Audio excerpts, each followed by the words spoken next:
What's happening, everyone? And welcome to Salads That Don't Suck. Today is my take on an Italian style salad. We'll start with the greens.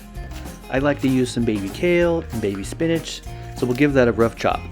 This is the healthy part of the salad. We're also going to use some hearts of romaine for a bit of added crunchy texture. I like to split them down the middle and then dice them. I think chopping your ingredients up into fairly small bits helps provide for a more cohesive salad, so you get a little bit of everything in each bite. In other words, a salad that doesn't suck.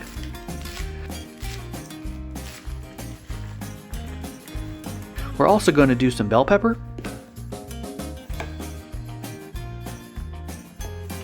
One of the tricks I use is to cut away the ribbing and thin membrane inside.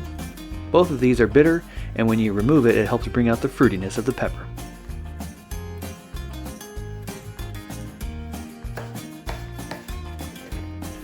I also like to use red onion. I think it provides a bit of zip and extra crunch. One of my go-tos is to use cherry tomatoes. This way I can use exactly how much I need for any given recipe without having to dice a whole tomato. Also, they're great snacks for the kids. I'm also going to add some drained and rinsed kidney beans for protein. Olives. These are the star of the show. I like to use a trio of olives: black, green, and Kalamata. I love the saltiness they bring to the party.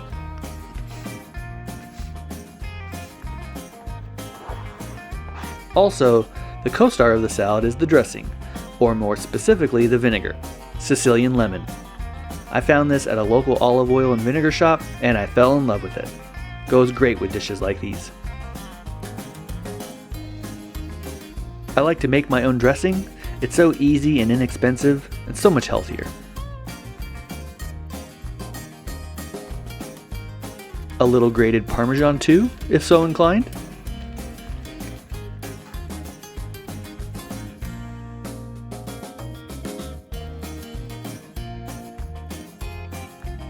I made this as a side dish to bolognese with rotini, but I think it also goes well on its own. Try it out and let me know what you think in the comments. Thanks for watching, everyone. Don't forget to like and subscribe. Thanks again, and we'll see you next time.